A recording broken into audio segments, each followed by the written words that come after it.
Well, it's not. I don't think there's a cost factor between junior and regular ADU. I think the thing is like a garage conversion. What they actually have to do, they have to trench like 3 feet around the entire garage foundation and pour reinforcement. So that's why a garage conversion may cost, 75 grand minimum, because they have to do all those kind of engineering, supporting things. And then it doesn't matter how big your ADU is, if it's 150 square feet or 1,200 square feet.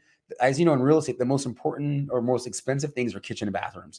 Welcome to the Selling Sandoval podcast, where we dive deep into the world of real estate in sunny California. I'm your host, Victoria Sandoval, and I'm thrilled to have you join me as I sit down with top-notch professionals, market analysts, and influential leaders who have mastered the art of closing deals. Together, we'll explore the ever-evolving market trends, debunk myths, and empower you with the tools to negotiate like a pro. So whether you're a buyer, seller, or agent seeking inspiration, this podcast is your key to unlocking real estate success in California. This is the Selling Sandoval podcast. I'm Victoria Sandoval, and I'm excited to embark on this journey with you. Hey guys, welcome back to our second segment. Today we're going to talk about ADUs. Drum roll. I know, ADUs and junior ADUs. Everyone's so interested in knowing about these, these different topics. And, it's a new sexy thing in town, Yeah, all my clients want to buy a property so they can build an ADU. I'm just going to hand them over to you. You should. Give me that. Yeah. Why? So, what's their purpose though? What is their drain? Is it income? Is it for family? Like what are they? Family, income. I have a situation right now where my client, he wants to build one for his mom. He wants to move into the property.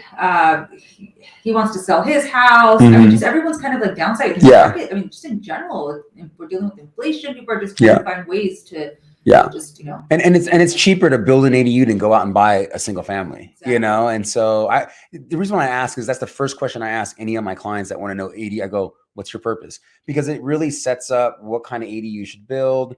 When it comes to junior ADUs, I'll tell you this, if you're an investor, you probably shouldn't build a junior ADU because the way the law is written is that you have to be present on site. You have to live in one of the either the junior ADU. Correct. So if you're looking at it like, oh, I'm just going to build this junior ADU and take off, you can. I mean, you can send your mail wherever you want, but you put yourself at a little bit of a risk and, getting fines, things of that nature. If you decide, if you get caught, maybe a tenant turns you in for whatever reason, I don't know. But, junior ADU is very different than an ADU. So for those people listening in right now, first time on the podcast, what is an ADU? What's a junior ADU? And what's your background? Okay. Why are you the man to talk to? I am the man, I guess. Well, first of all, I've been dealing with ADUs, appraising ADUs since 2017.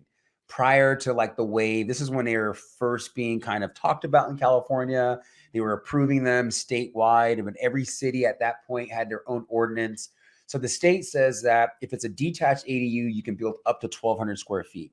Right. If it's an attached ADU, it can only be up to 50% of the gross living area of the property. So if your house is 1,800 square feet, your ADU cannot be, if it's an attached, cannot be larger than 900 square feet, right? And so those kind of things, the minimum size requirement is 150 square feet, max, let's say, is 12. But then certain cities adopt their own ordinancing, like maybe Encinitas says the largest you can build is 750 or Carlsbad or whatnot. And so you have to balance expectation, what you want, and what that city may have in place already that says, no, here's your cap, right? So that's what it is about ADU. ADU is an accessory dwelling unit, meaning kitchen, bathroom, sleeping quarters, right? That can be rented separately. It does not have to have separate meters and things of that nature, but that's like ADU on one side. The junior ADU is capped at 500 square feet. And again, the minimum size is a 150 square feet for a junior ADU. So if we had a client that wanted to buy a property and build an ADU and they wanted to know how much value they were going to get, how much it was going to cost, you recommend they contact you, you go out to the site before they even submit an offer, or how? I think that's a good starting point. Before you think, if you're going to go buy a house, you probably want to know, and that's your intent, your purpose is to build an ADU. At that point, you want to figure out, hey, Sidney, hey, Victoria, how do I put this thing together? Is it worth it? If I build this size, what's my return on my investment? So I tell people this, if you're like in South Park, they like them small, really small. So 150 to 300 square feet, that's it, right? But if you're in, here in San Diego, we have 3 main universities. We have SDSU, we have USD, and UCSD. So if you're in Claremont, you're feeding into UCSD. They usually go maxed out to 1,200 square feet because you're by universities. where they charge on average $1,000 to $1,200 per student. So if they build a 1,200 square foot ADU, 4 bedrooms or so, 4 bedrooms, 3 bath, they can fit. 4-bedroom house for 1,200. What? 1,200 square We're feet. talking students here. Oh, yeah, that's true. They don't need space. So like 100 square feet. yeah, so they could throw 5 students in there, and their valuation is between $600 to $7,200 a month, where you're not going to get $600 to $7,200, renting to like one family, right? So it's understanding your market. If you're by universities, by hospitals, what's the size and what is your intent on building this ADU? And then you get into like design styles and things of that nature. And then lots, which is how do you identify the right lot for an ADU? It gets really, convoluted with information. So as far as a junior ADU, yeah, how hard is it to convert a junior? It's not just a garage conversion where you just throw up drywall, right? There's a process in order to get it permitted. Yeah. And what does that usually cost compared to a regular ADU? Well, it's not. I don't think there's a cost factor between junior and regular ADU. I think the thing is like a garage conversion. What they actually have to do, they have to trench like 3 feet around the entire garage foundation and pour reinforcement. So that's why a garage conversion may cost, $75,000 minimum, because they have to do all those kind of engineering, supporting things. And then it doesn't matter how big your ADU is, if it's 150 square feet or 1,200 square feet. As you know, in real estate, the most important or most expensive things are kitchen and bathrooms. So whether you're fitting a kitchen and bathroom in a 1,000 square foot space or a 400 square foot bay, you're still paying for kitchen and bathroom. And those become the more taxing dollar amount things. What I suggest people do is always go full electric, because then you don't have to run gas lines. And then anything new construction in California, you have to be like net 20 anyway and be solar ready. So if you have it where you put the solar panels on the property and you have a electric range, you're actually lowering your overall cost, so that even if it's a rental, you're not paying for extra gas. You can roll that electricity back into what your solar panels are already giving you. So a little bit of a hack. Yeah. So what are some implications, benefits, or restrictions of an ADU? I would say, well, now coastal San Diego, you have to have a permit in order to rent your ADU for vacation rental. So again, depending on where you're going to be, I would figure all those things out prior to, so you don't set yourself up saying, oh, I'm going to make all this money on Airbnb. And then they say, no, you don't have a permit. You cannot legally rent this on Airbnb. And you have the police force that's like, oh, trying to find who's advertising illegally on Airbnb for the rental on the coast. So they're monitoring Airbnb. They're monitoring vacation rentals or VRBO and whatever else is out there to find people that don't have the proper permit to be able to do that. And so even now what I'm hearing is when realtors are pitching properties at their caravans, they're saying this property sold with the permit to have vacation rental, which makes it the appeal factor already there. You don't have to wait 2 years to get your spot to be able to rent your property. That's false, right? No. Don't you have to reapply as a new owner? It doesn't Do they? transfer over?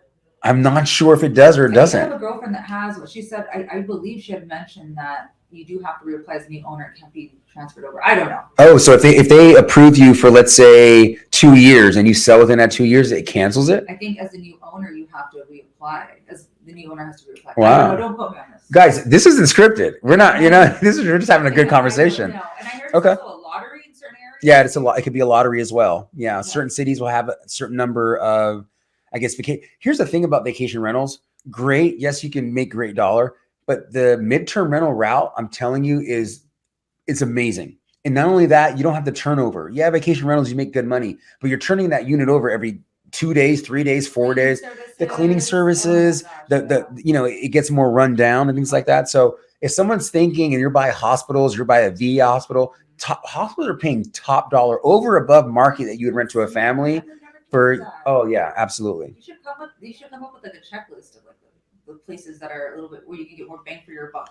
Can you help me with that? Sure. All right, cool. There you go. You're gonna know more. You're like hospitals, you appraiser, like I can get more value here and there. And we do. We check stuff like furnish finders. We check for like midterm rentals, air DNA. We can figure out because the thing is there's two different things happening. There's like what the client wants and then what the lender will accept. See, the lender is not going to accept vacation rentals, I believe, unless it's on your Schedule E and you've been doing it for a couple of years. But here's where it gets hairy. Let's say, Victoria, you've been renting your Airbnb for 240 days out of the year. Awesome. but then you're selling it to me and I'm only renting it for 100 days out of the year. The valuations are vastly different. So if the lender is approving your Airbnb or that product based on days on market that are rented, that it's not a safe bet for them, right? This is why they usually go like 12-month leases, because they're like 12-month leases are 12-month leases. We can track that year after year. But the vacation rental is actually becoming very much more, how do you say, like, even how you sell it off to someone else, or how it doesn't transfer. So someone's like, well, you're selling to me something that I'm not guaranteed to get in return. So do you guys offer, since you build ADUs, do you guys offer financing, or do you have an outside company that you go through? Yeah, we offer financing, the whole bill. So there's different things that we're doing in regards to buying out properties outright, or maybe the homeowner wants to be a part of the investment cycle with us, or they just want to be complete. They just want to get paid out in the beginning. So there's different ways how we structure that. Okay. And aside from Airbnbs, ADUs is the SB9. I know we're gonna trick you guys a little bit, but I think that's a really important way to also get how you can maximize your value on one lot and then add single families with ADUs by splitting a larger lot. You can do a lot of lot splits, and that's going to be the biggest boom here in California, is splitting up a lot. And I think I gave you an example earlier where we took a lot. It was about 19,000 square feet. The home sat in like the left corner on the street frontage sign, and we split the lot twice. So each lot was about 6,300 square feet. Build a single family, 1,672 square feet with a 525 square ADU.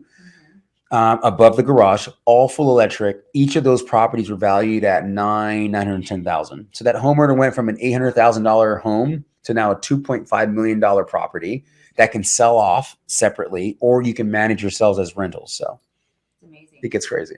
What about somebody that has 4 units and wants to build an additional an ADU or 2 ADUs? You can build up to this 2 is tricky, ADUs, right? You can build up to 2 ADUs on one lot. Yeah. One JDU, basically. So you can have one garage conversion and 2 ADUs. Now, if this property has 4 units, I'm going to give you a tricky one. Go ahead. 4 units, 4 garages. I'm just kidding. Well, this is not tricky. This is actually happening. So in North Park, a friend of mine, Luke Middleton. So he had I believe it was a 4 unit. It was a 1 home in the front. And no, it was a 1 home in the front, I believe, and then a 2 above the garages. It was 4 garages. He converted the garages into 2 separate units. So now we're dealing with a total of 5 units. So then it's a Fannie Freddie thing on how they're going to lend to it. But outside of Fannie and Freddie, if you're renting to a real investor, they're going to get approved typically like DSCRs through a lender. So it's based on income. So then you're looking at a cap rate, because it's more than 4 units. We start using cap rates and evaluating that. But that also is a bigger boom. I'm going to even give you another tricky one. Another builder I know, he did one in Claremont. He took a single family home that was zoned multifamily. So he took a single family, he chopped it single family home into 3 separate units. Then he built 2 ADUs, 1,200 square feet in the back, 2-story. Actually, it was 1,180 square feet each. Are we playing Monopoly here? What's going on? We are playing Monopoly, because people are figuring out, like, with zoning and the ADU law. So he ended up going from, he bought a home. I don't know how he didn't get involved in this deal.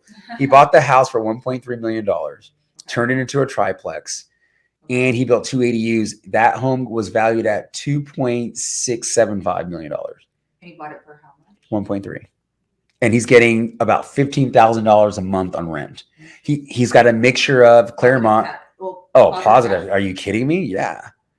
And he's renting mixture to midterm rentals, nurses, students at the same time. So it offsets his overnight millionaire. For sure. Absolutely. Yeah.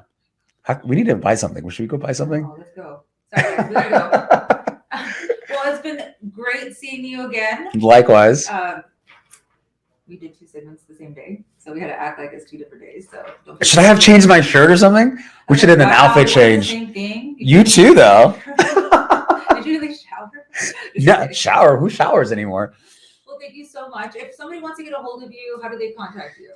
You can contact me like by phone, email, website. I would say go to IG. I'm on IG a lot. My Instagram is South Shore _appraisals. Phone number is direct 619-453-2799, or hit up Victoria and go, hey, I need a good appraiser. Can you find someone for me? And then she'll reach out to me. If you're looking to buy a property and build an ADU, you want more information about the value, the cost, he's the person to go to. If you want just want to know what your home's value is, he's the person to go to too. So if you want someone to sell that property, then there's your gal. Pick me. Just kidding. All right, guys. Till next time. Thanks for watching. Bye. Ciao. Thank you for joining us on this episode of the Selling Sandoval podcast. If you've enjoyed today's episode, be sure to subscribe to our podcast and stay tuned for more valuable insights and practical tips. Remember, whether you're a buyer, seller, or an aspiring real estate agent, the Selling Sandoval podcast is your trusted companion in navigating the dynamic California real estate landscape. Until next time, keep dreaming big and making those real estate dreams a reality. This is Victoria Sandoval, signing off from the Selling Sandoval podcast, wishing you success and happiness in all of your real estate endeavors.